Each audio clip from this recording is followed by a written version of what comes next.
Music for All is proud to sponsor Bandstand. At Music for All, we're about providing positively life-changing experiences. Join us with your marching band at Bands of America or with your concert ensemble at the Music for All National Festival.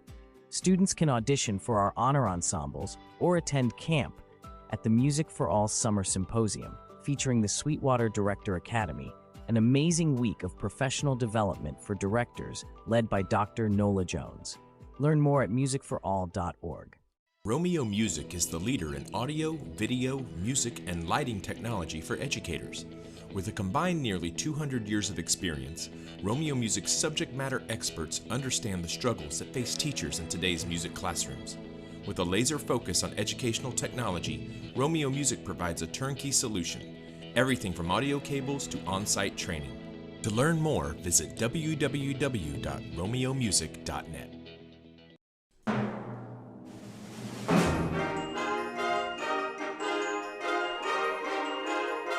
Hello, and welcome to Bandstand, the official podcast of the Tennessee Bandmasters Association. I'm your host, David Aydelott, and I hope you'll join us on a journey through the past, present, and future of bands in Tennessee. We'll delve into the rich history of Tennessee bands, uncovering the hidden gems and legendary figures who shaped the state's band landscape. We'll survey the present, where you'll meet the movers and shakers of today, gaining insights from their expertise and experiences. And we'll gaze towards the future, exploring the exciting possibilities that await Tennessee's school bands.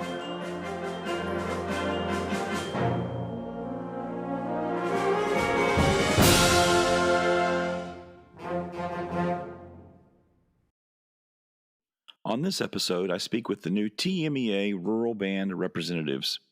Cole Hunt is from ETSBOA, Caleb Boone is from MTSBOA, and Emma Lang Hodges is from WTSBOA.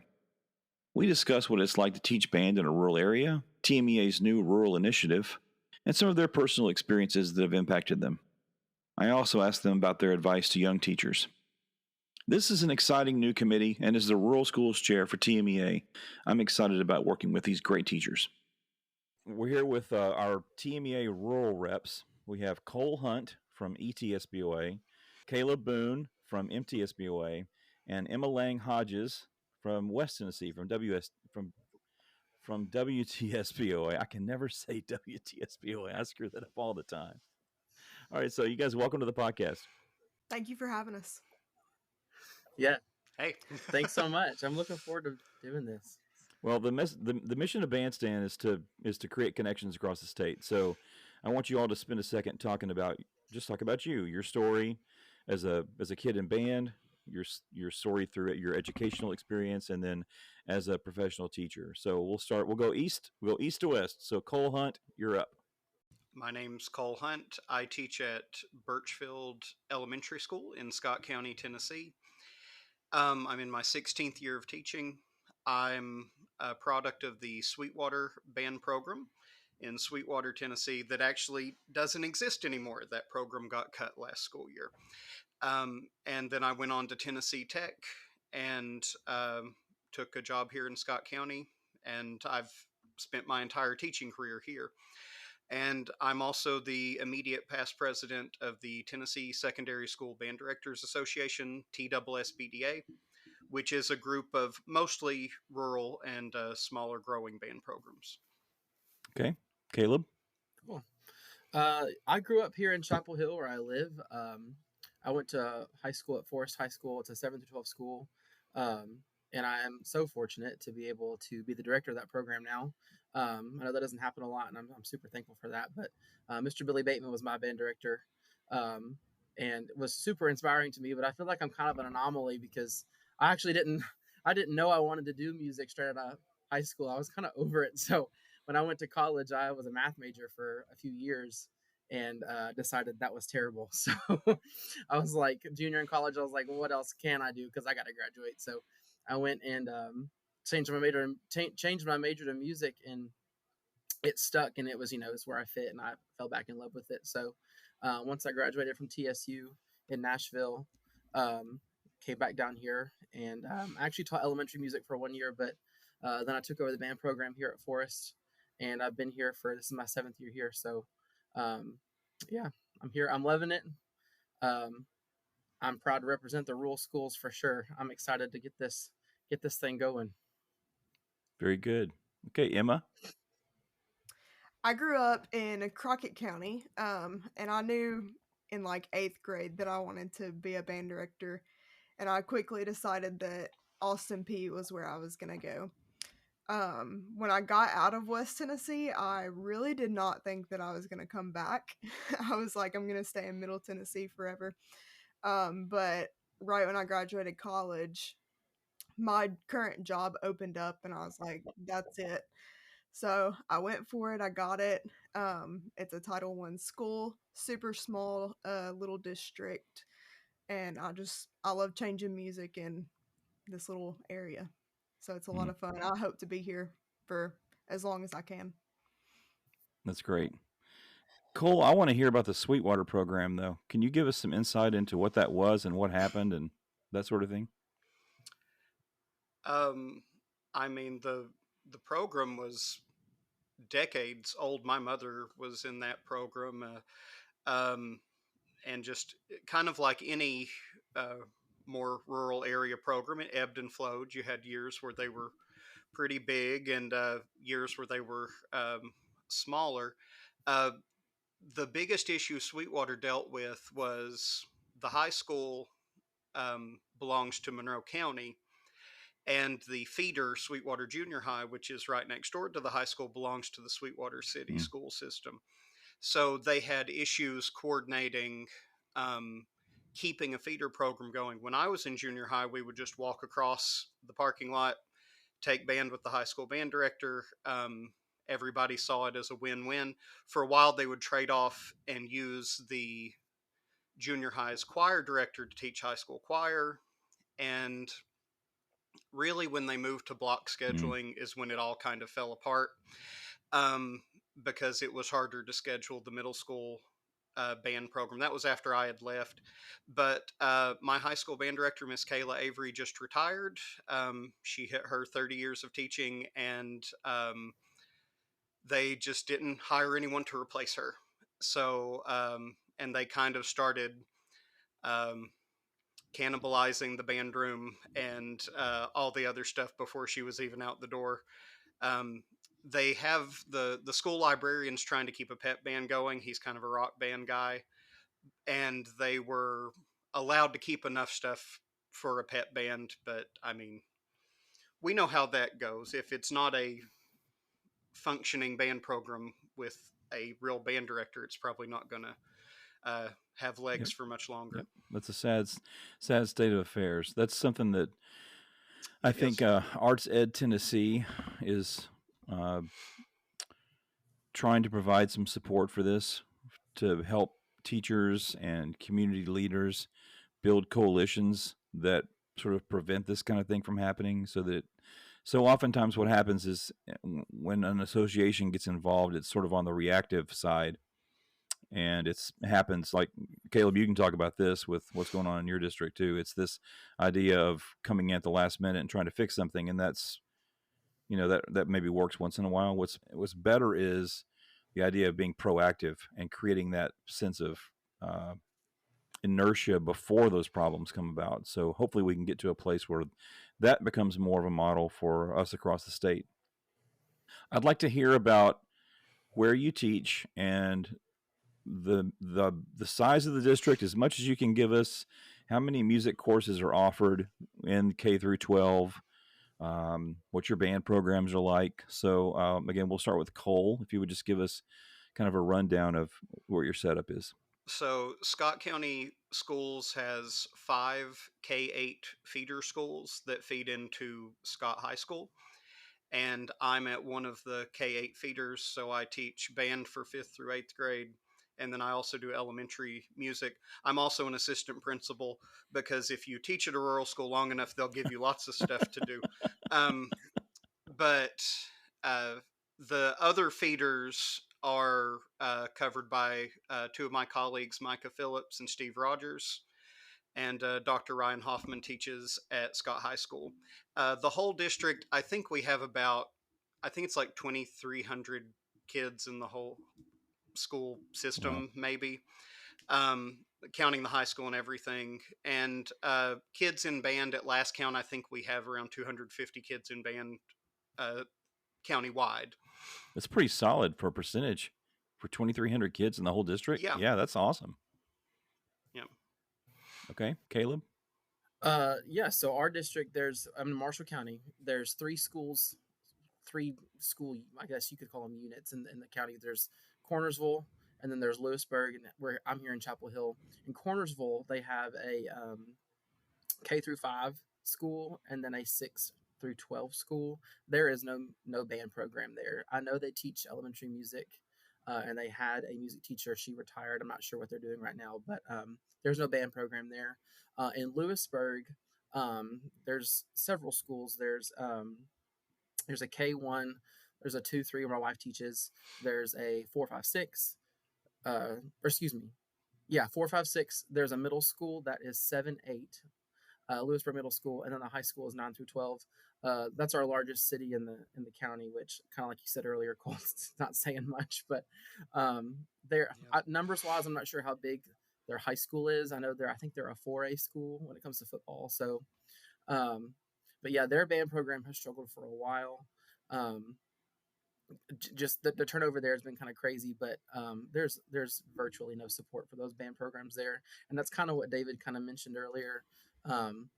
This year, that school system, or that middle school, Lewisburg Middle School, with their new schedule this year, totally decreased the hours of band rehearsal during the week. He's seeing them for like once or twice a week for like an hour. Like, it's nothing. It's starting over every single time he gets them in there. Yep. So it's not great down there. And so they're kind of struggling. So, but in that band program, if you put it as a lump sum, if you looked at 7 through 12, there's probably, I'd say, maybe 40 kids in that program. And then here in Chapel Hill, where I teach, there's elementary music. But since we're 7 through 12, I start my own beginners, and I do beginning all the way through like our advanced. So I teach currently 7th grade beginning band. I have one 8th grader. It's open to all middle school. And even though we're under one roof, we're kind of divided into two. It's kind of separate, but the same. It's kind of weird. But I'm the only teacher in the building that teaches middle and high school, so it's kind of strange. But I start my own beginners, and then after their beginning band year, they move up to what we call the advanced band, and I just have the one ensemble. The same kids do marching and concert and all that stuff. But I do feel blessed in what I'm able to do, though, because even though we are in block scheduling, I see my kids every day for an hour and 20 minutes. And all year long. So that is kind of nice. Just for me in my particular situation.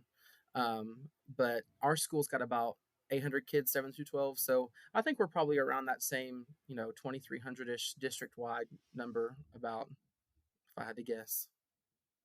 Okay. Emma?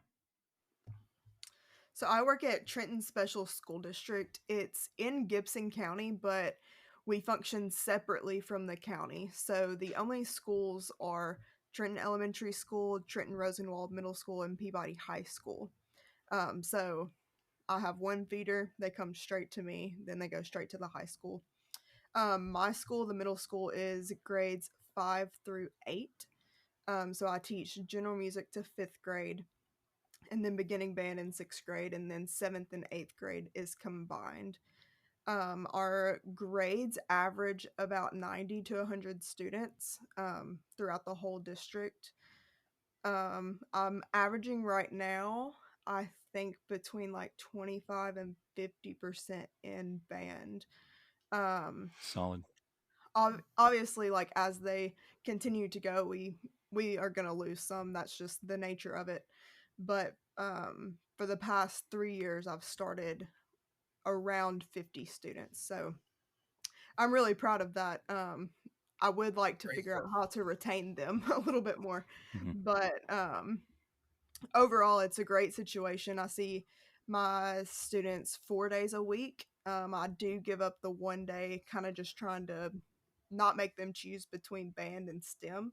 It's kind of just something that I had to say, okay. But 4 days a week, and I get an hour with them each day. So honestly, it's a great situation, and I feel very thankful for it.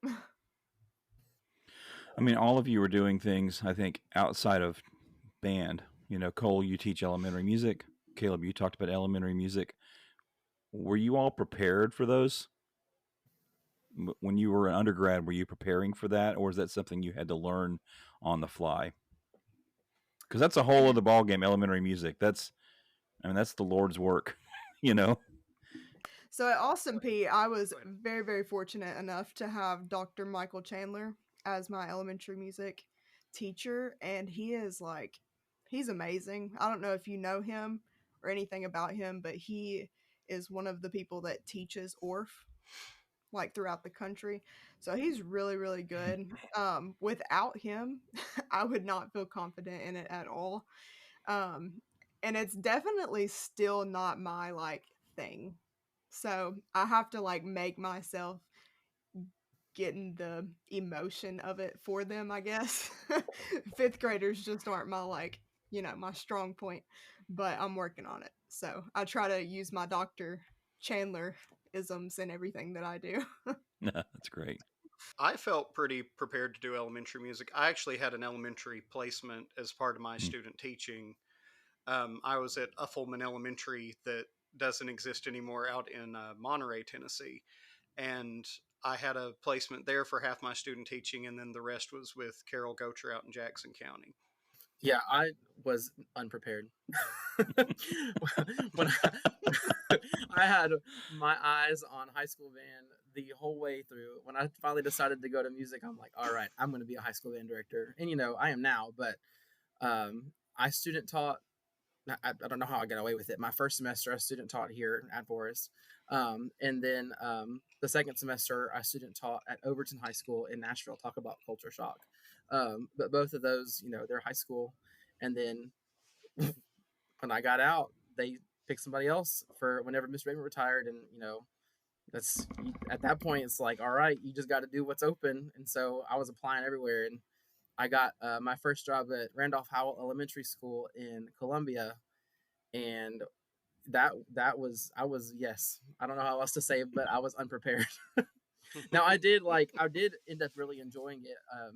I would do it'd been a while since they had done musical shows with the grade levels, and so I would pick different ones and spend time working on those. So I did like doing that, but and I actually at the end of the year I'd become so close with some of the kids, it was kind of hard to leave. But then once I started doing high school band, I was like, oh yeah, that wasn't for me. But that's what I'm saying. That's kind of like what you said, David.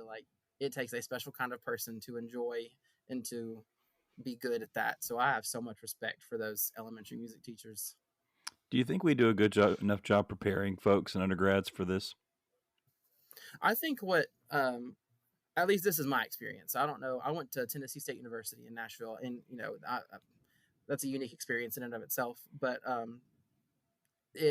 I think what a lot of universities could and maybe should do, especially in Tennessee, since whenever you graduate with your music degree, you graduate K-12 music, and that's literally anything. I think that needed to put more emphasis, you might not end up where you want to be, and they just need to better prepare you for that. Because I was like, I want to be a high school band director, and everybody was like, yeah, and I wish somebody would have told me, but hey, force me to say, a professor or something, say, okay, that's great, but I really need you to dig in to these methods and these things that are going to help elementary students or choir students or whatever, because it's a very real possibility you're going to end up in a place like that, which is what happened to me. And so I just think it's kind of one of those hard truths that isn't talked about enough, especially when it comes to undergrad students. I think the undergrad programs, and I had a really good experience at Tech, but a lot of things are taught to ideal situations. So here's what you do when you get your perfect band room with your perfect instrumentation and all the music you want.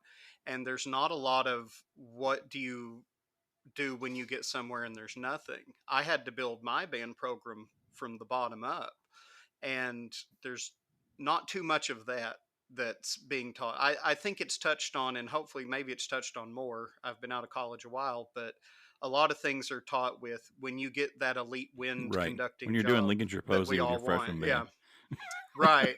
Yeah. So I think some more real world teaching could be pumped into those undergrad training programs. One of the things that's interesting about me, or that interests me in this whole project, is to try to get folks to stay in the rural areas. And so, not to just get a job out in the rural area and then do what I did and try to make your way back to the suburbs. That's exactly what I did. So I'm saying this as my own experience, but a lot of that's because I wasn't equipped to teach choir in the first job that I had. And so I'm just wondering about what our associations can do to provide support to band directors that have to teach elementary music or have to teach choir, so that that experience becomes something that's not a negative for them and makes them want to leave. Or maybe it's even how to deal with schedule changes and schedule challenges and this sort of thing. What can we do with TMEA and our associations to help those teachers be more comfortable teaching in those rural areas? Honestly, I think a lot of people need more like in-person help in situations like that. So, like going to a clinic or like writing an email, talking to people, that's all good and it can help, but also like having somebody in your band room, classroom, choir room, whatever, and like helping you specifically, like watching you teach, helping you figure out what exactly to do, that could make such a world of difference. And then at that, having those teachers go watch other people. I don't think there's enough time really for everybody to do that, but just more situations where that would be possible. So maybe even like retired teachers that could come in and lend a hand. Someone who taught Right. elementary music for 30 years, they could come in and help a new band director on their elementary music job as part Right. of their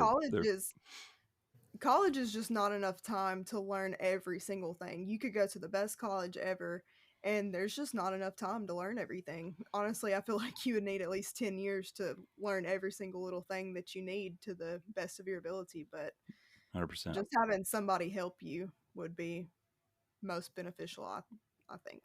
That's almost exactly what I was going to say, because one thing that I did in college, and again, I don't know how I got away. I had such a strange college experience, but I for all of my ensemble requirements, I was an instrumental major and I had my applied trumpet classes, but like I sang for my ensembles. I didn't play in the instrumental ensembles, and I'm so grateful for that. I taught a vocal music class for a while, and I hate to say it, but thankfully they took it off my schedule because it was taking up my planning period. And I was like, I really don't want to do this. It was also their dumping ground for kids that, didn't have anywhere else to go. And as you all know, in a smaller school, there's not many options. And so it's like, you got to go put them where they got to go. And singing is one of those things where, like, if you don't want to do it, they're just not going to do it. And if they're doing it, they're only doing it because you're telling them to, and they're not really doing it. So, exactly. Like, I know for a fact my choir director in college was Susan Kelly. She's currently teaching. She left college teaching to teach at Stewart's Creek High School, which who wouldn't? But I know for a fact she's one that TMEA could probably call and say, hey, can you give these band directors teaching choir some help? That would do exactly what Emma said. And she would go into classrooms and provide that, like, you can do all of these things. See, I'm doing this. This is how it's done. Because I don't, our plates are so full. I don't know that we would have time to go out and learn outside of our normal schedules, Yeah. anything extra. So I kind of had a unique situation when I started teaching. The position that I took, the band director before me, she had been there for 27 years and she unexpectedly passed away. Um, so that's the position I got. Then the high school band director job also opened up, and the district kind of freaked out a little bit because this district is very like band. The community is very band. Um, so they hired a band director that had already been here before, that was retired and was also just retiring as the mayor. So he joined on. He accepted it. He was like, I'll do it for 2 years, but we got to find somebody else to help. So then they also hired James Young he was at Camden at the time and now is with us at Peabody. So that first year, Tony worked with me, but also with James at the high school. So pretty much at all times of me teaching band, he didn't do the general music thing, but during 6th, 7th, and 8th grade band, he was there in the classroom not necessarily like teaching it for me. He was more of like watching me, helping me. Yeah. Pretty much he was like, I'm your aide, tell me what to do. And so it was very helpful just me being able to be like, am I doing this right? What should I have done different during that class period? So just for everybody else, now what I do, like I had him he ended up staying a semester. He left in December. He was like, I can't do this anymore. But Once after you've been the mayor, December, you don't want to go back teaching band again. right? He's the mayor again, by the way. What does that say about our chosen profession here, everybody? Right. So after I realized like how big of an asset that was just to have people in and out of the room, I was like, I gotta have people all the time come, not only just like help the kids, because that's important too, like bringing in other people to work with your groups, but also to watch me, because I need feedback too. Because if I don't grow, then the kids aren't gonna grow. So that just goes hand in hand of what I was talking about earlier. Yep. Cole, what you got? I think because you kind of pose this idea that how do we keep rural directors in rural jobs? A lot of the directors I talk to are quite content teaching in rural situations, and I'm seeing some younger directors come up who are actively choosing rural settings with the intent of that's where their career is going to be. When I took this job and went to Lunsford's Music and told them, hey, I got this job in Oneida, what they told me was, oh, yeah, a lot of people go and teach there for a year.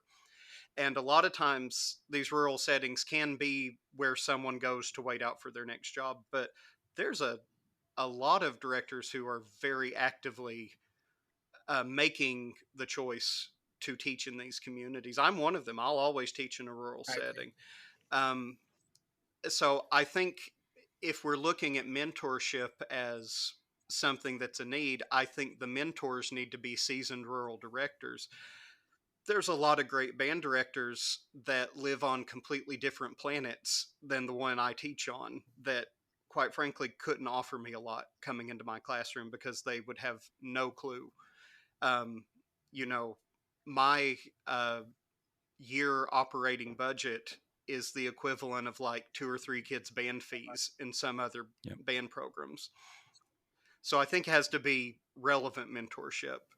So what are some of the challenges that folks might not think about? I mean, one of those is proximity. You can't just have an oboist drive 15 minutes to your school very often and that sort of thing. My biggest concern for my program is having multiple instrumentalists being able to come give private lessons or group lessons even.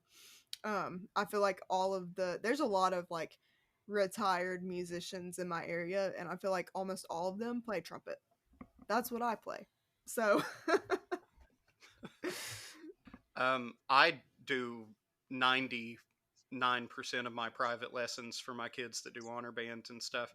And you just kind of learn to do it, you know, especially with middle school level, you can generally stay a page ahead of them. Although I have kids that get way better than me on the things I'm not as good at, you know, which is the goal. I want them to get better than me.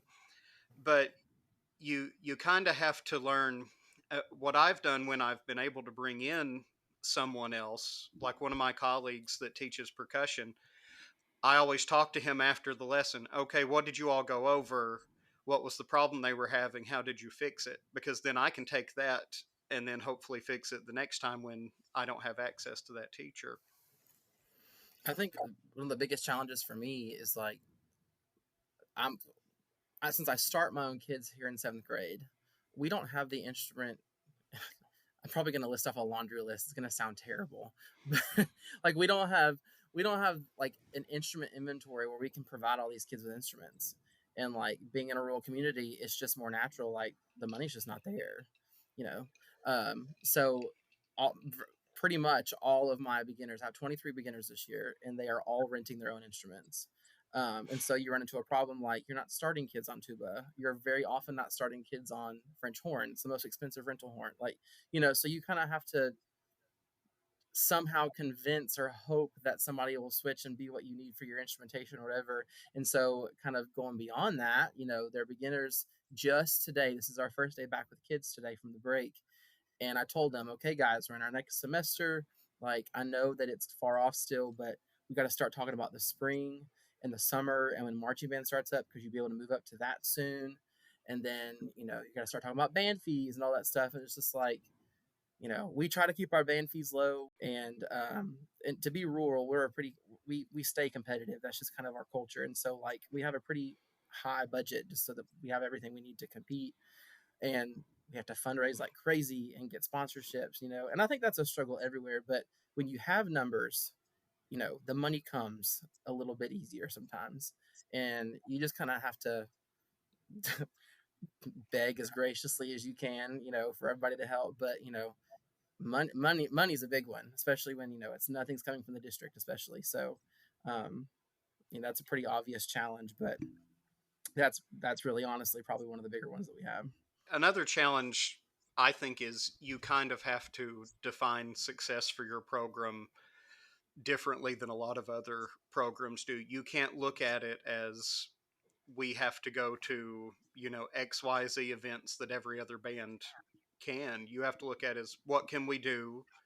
And at the end of the day, if your school likes what your band's doing, if your community appreciates what your band's doing, that's a successful program of any size or any location.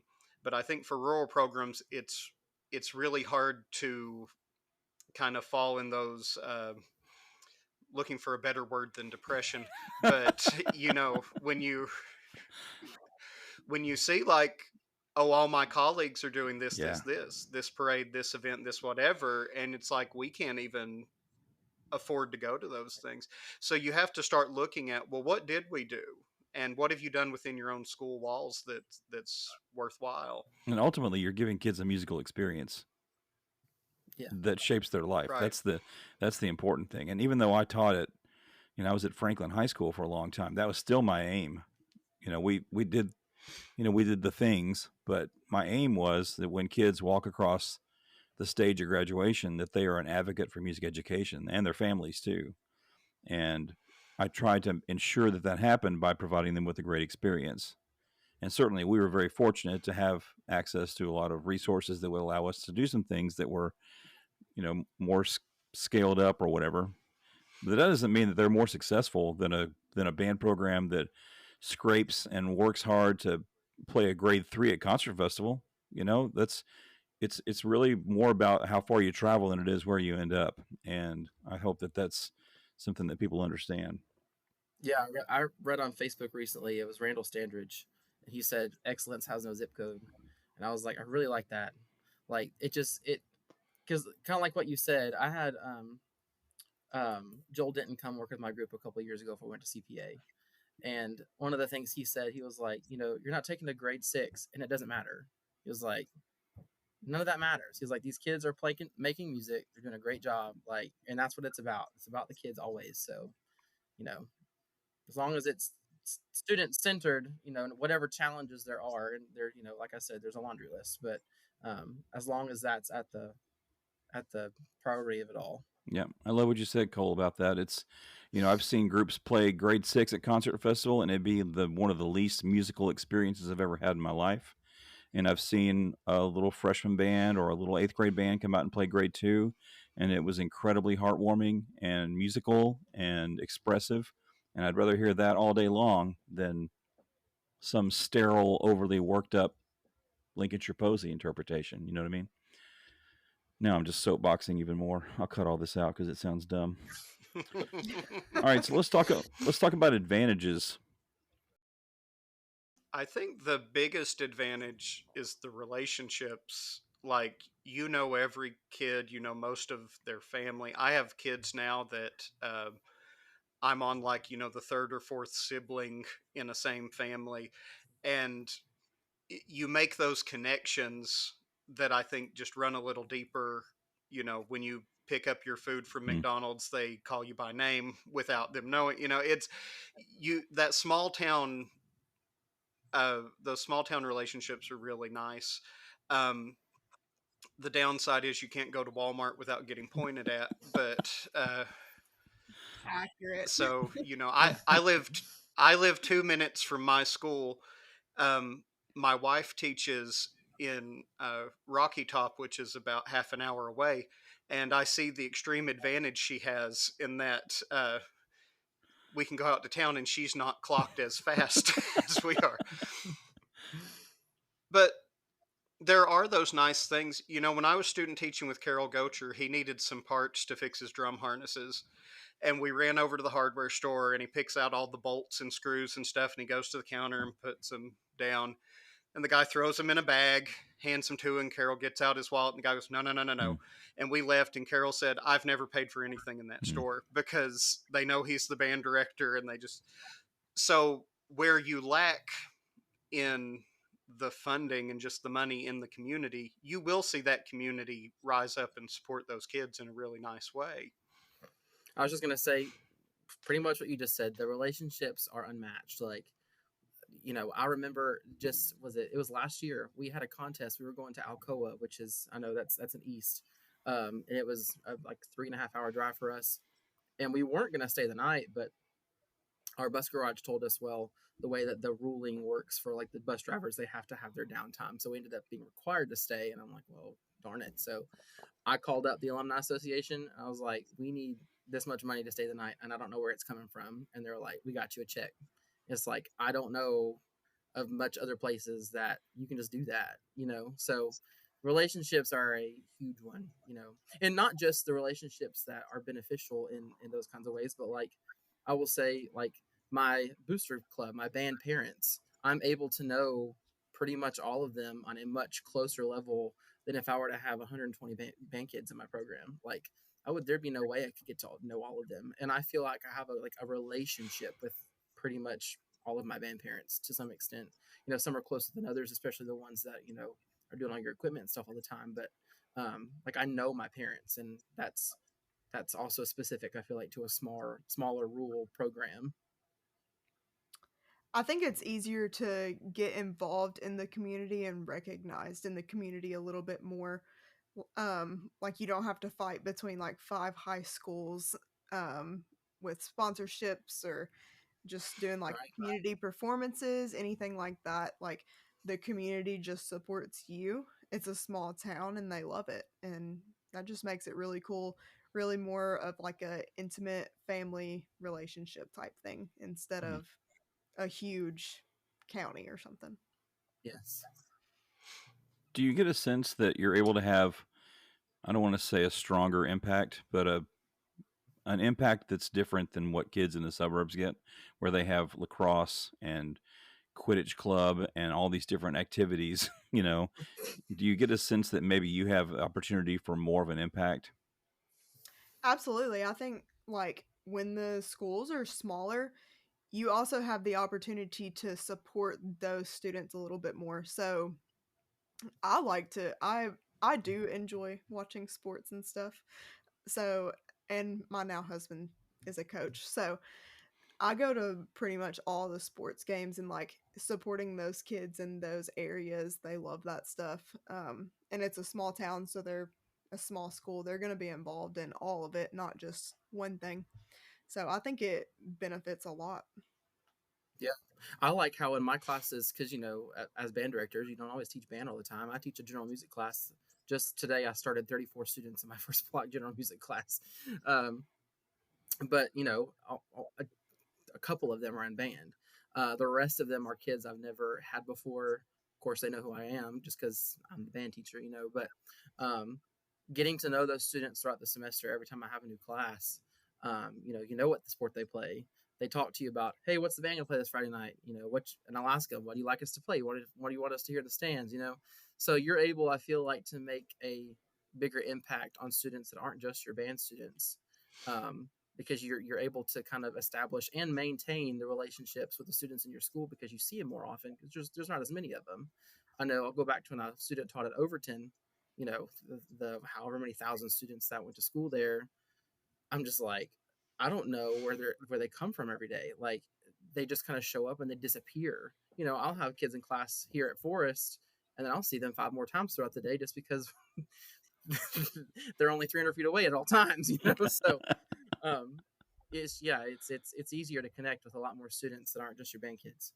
I think you can be given, depending, a lot depends on administration, but in my experience, I've been allowed to kind of build the program as I wanted to do it, which is kind of a smaller school advantage sometimes. Now, the flip side of that, I've seen colleagues in rural places where the administration is so hands off that they really don't have, they're not too clued in to the minimal things a band program needs. So they'll give them a really bad schedule and they don't see what the problem is. What do you mean you can't just have them once a week or whatever and get the same results? So a lot depends on admin, but in my experience, I've been given enough leeway in a smaller school to really build the program as I wanted to build it. How important is it? It's important in every job, but specifically for rural teachers, how important is it to cultivate relationships that can really help you? Cole, you were president of TSSBDA. There's Twin Lakes. There's pockets of sort of these associations that have sprung up around the state to help rural teachers have a sense of community with folks that have more shared experiences. How important are relationships for those rural teachers? I think incredibly important. My friend Jessica Whitson, who took me to my first ETSBOA meeting, she said, we'll go to this meeting and they'll fight about scales and they'll vote on things. And then at lunch, we'll go to the TSSBDA meeting and that's where our people are. And she was right, because these were people in similar situations to what we had. The ETSBOA meeting seemed a little more abstract, like it was good to be there and have a voice, but it also seemed very disconnected from the kind of work we were doing. And at the TSSBDA meeting, it was like, I know the Twin Lakes people say all the time they found their tribe of people or their village of people, and that's really what it is. I think they're super important. And one thing that I would like to see from MTSBOA just personally is we do their monthly meetings. It's almost unattainable. Like I can hardly ever go to those. I try to go to like the first one of the year, like the September, whatever, the big one. But then the rest of them was just like, I got kids. It's over an hour away. It's, it's just kind of hard for me to get there. So I think what I'd like to see, because I do think they're so important too, is like, instead of just seeing these directors at these contests for one season a year, kind of similarly to what we're doing in TMEA with this, what we're doing right here, almost like a smaller version where it's like whoever's president at the time of MTSBOA, we could hop on like a call like this and get the people that kind of fall within this rural small category, and then not have to come from so many miles away to go to this one location. That way we can all kind of feel represented and heard. And not that I have any grievances. I think MTSBO is great, and I think Stacy's doing a great job, and everybody involved is doing a great job. I don't think it's ever been thought of before. Yeah. So I think it'd be a cool thing to get started, just so that way we could maintain those connections with other people that are like us. I mean, sometimes those meetings, the folks that are running those meetings, they're teaching too, and there's only 24 hours in the day, and so sometimes those things. And this is something we've talked about trying to get away from in different ways, is that those associations are not just event managing organizations. They're not just arguing about scales, but they're talking about the real issues that teachers face, whether they're in rural schools or urban schools or whatever. It's just sometimes it's hard to get to those things because those urgent initiatives sometimes take precedence. So it's not always easy to do it, but it would be the right thing to do to shift the focus a little bit. TMEA does have this new initiative, Support Arts Programs, and I just want to talk a little bit about two things that are happening that I want folks to know about. One of those is TMEA is partnering with Arts Ed Tennessee to provide a free day of professional development next month at East Hickman High School. And we're going to partner with we're going to be involved with TMEA, Arts Ed Tennessee, Tennessee Art Education Association and the Tennessee Theater Education Association. We're going to provide like almost like what would happen if in a larger district with a PD day that's dedicated to arts. So it'll be sort of it'll start with sort of a group meeting with everybody. Then we'll break into content bands. I don't know why words are so hard for me right now. We'll break into content bands and be able to give some specific information. But really, it's going to be, I hope, a new thing that we can multiply and scale moving forward across the state, so that there are these pockets of day-long professional development that districts will even begin to hopefully recognize and give credit for, in lieu of maybe having to look at professional development that's related to math scores or whatever that we hear is happening. So I'm excited about that Arts PD Day that's going to be February 17th at East Hickman High School. We also have at the TMEA conference this year, there will be a rural schools, I don't know if it's called a caucus or a meeting, and we are going to invite a band to play and give an information clinic at TMEA. It will be a rural school band that will be involved in this, so that there is a spotlight on rural school band programs. In the future, I can see this becoming a rural school choir program, or elementary programs and this sort of thing, so that we have folks, so that the TMEA conference is not just the kids that are from the cities and the suburbs, but also there's a rural school representation there as far as a performance goes. So do you have any comments about those two things? What else can we do with TMEA? What are your ideas for this? I would say, I was just going to tell you, you're talking about the TMEA conference. I'm presenting at the TMEA conference this year about how to be successful as a small underfunded rural school band program. I was going to do it with Nick Thomas, who was at Eagleville, which is just down the road from me, also a tiny rural school. He since moved to Wilson Central with Stacy. But he said he can't present with me anymore because his wife is due about that time with their baby. So while I have the opportunity, if any of you, Cole, Emma, or even David, if y'all would like to be a co-presenter, if you'll be at TMEA, please feel free to email me. You can do that because I'm on my own right now and I'm preparing. But no, that's exciting because I was, I was going to go back to, I was going to present on something. The first thing I was going to say is something you said earlier, Cole, and I love it, which is like, you have to define what success is for you first and foremost before I ever started the whole thing. Because I didn't want people to think I was coming in there and like saying, this is what I'm doing and you should do it too. Like, I'm not that way. I just, I want to give people some inspiration to stay in rural schools and keep going and make sure they understand, success doesn't look the same for everybody and whatever. But yeah, I'm happy to be doing that, knowing that TMEA also has plans for other things when it comes to rural stuff. So. Well, TMEA has been so much about just the conference in so many ways, and that's not what the future of TMEA is. The future of TMEA, I think, is more outreach and things that are happening across the state, not just in the Gaylord Opryland Hotel in April, but it has a wider footprint and is more grounded, perhaps, with what's happening in the hinterlands. Yeah, I love that y'all are gonna have a rural school band perform. I think that's really awesome. That's wonderful.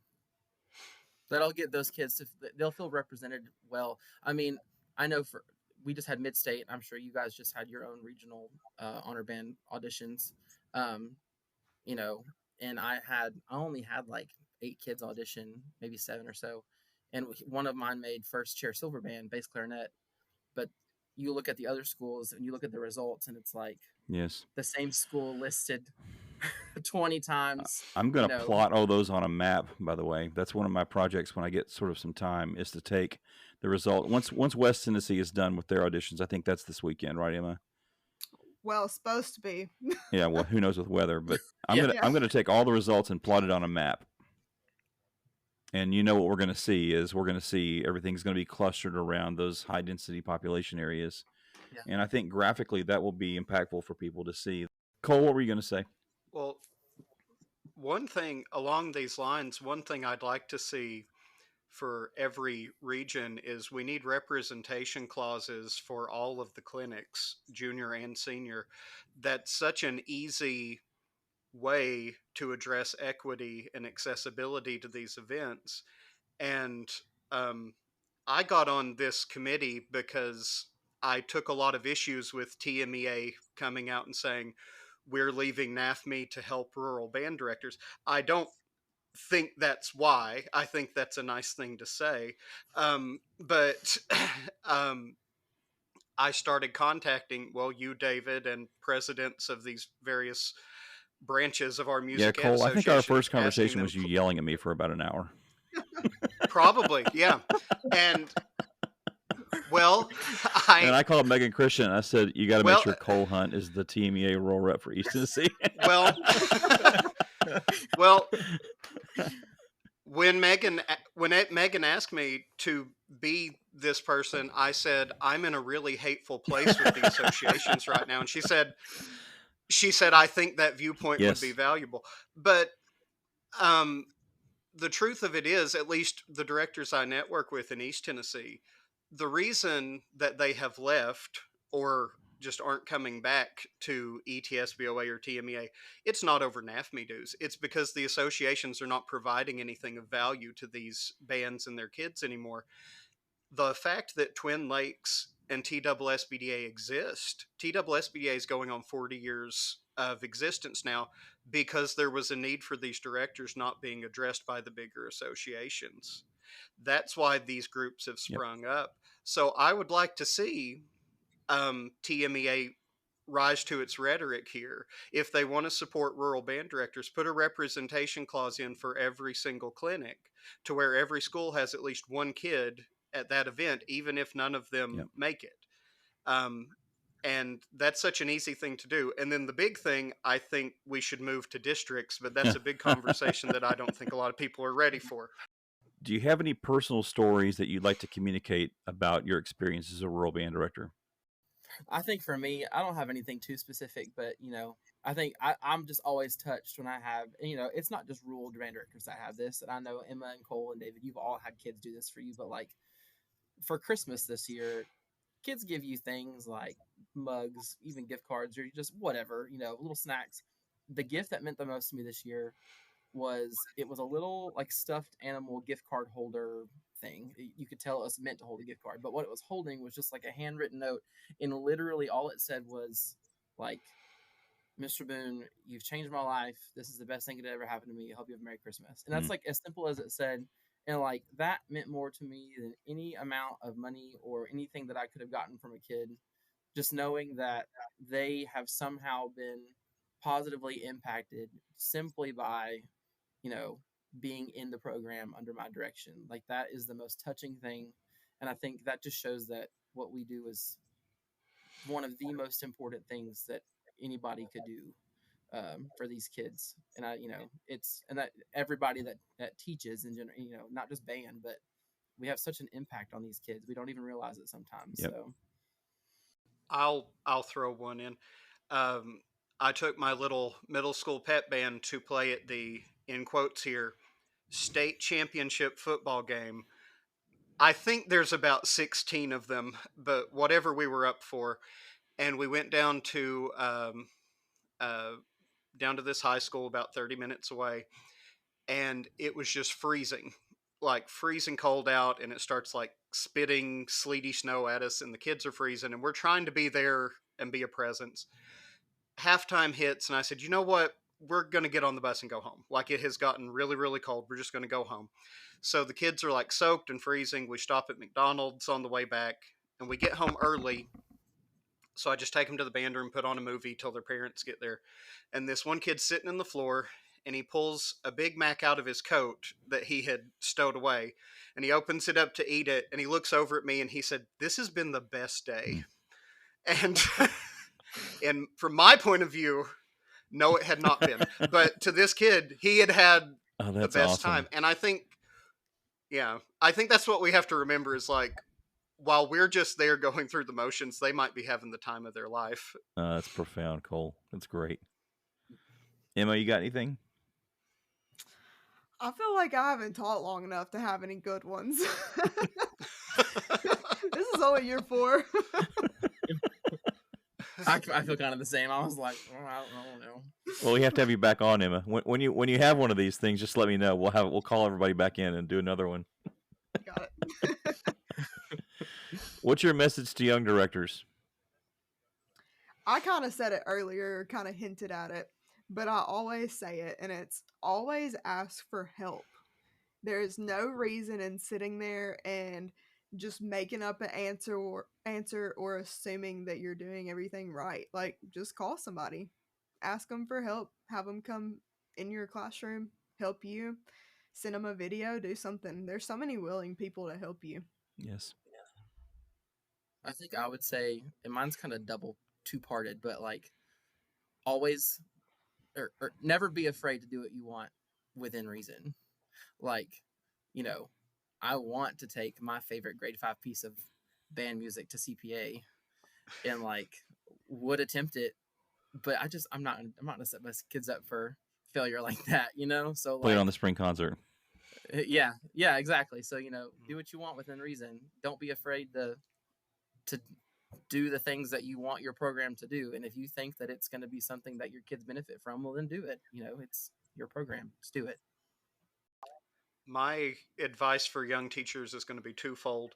My musical advice is work on tone and always work on tone. If you want your band to sound good, play long tones, play chorales, play things that make those things Say it better louder every for day. people in the back. Yes. And then, yeah, my non-musical advice is learn to leave the work at school, which is very hard. And I spent many years, honestly, right up until COVID, I didn't really learn to do that. But you have to separate your home life from your band director life, for your family and for your sanity. Good advice. Well, thank you all for being on for this. I think it's, this is the beginning of something that I hope is incredibly impactful for our rural schools and for TMEA for that matter. There's a lot of good work to be done. It's challenging, but I'm excited about the three of you being a part of this process. So, and thank you for being on the podcast. Absolutely. Thanks for having us. Thanks for listening to Bandstand. Bandstand's mission is to build a stronger, more unified band community in Tennessee by fostering meaningful conversations about the past, present, and future of school bands in our state. If you have topic suggestions or need to get in touch with us, email us at tbabandstandpodcast@gmail.com. Your input is important to us, and if you have a topic you'd like to discuss about the past, present, or future of Tennessee bands, please let us know. Again, that email is tbabandstandpodcast@gmail.com. Right now, we're broadcasting on Spotify, YouTube, and Apple Podcasts, so please subscribe, review, and rate Box 5, please. And if you find something interesting or helpful, please share this podcast with your friends. Bandstand is proud to be sponsored by Music for All and Romeo Music.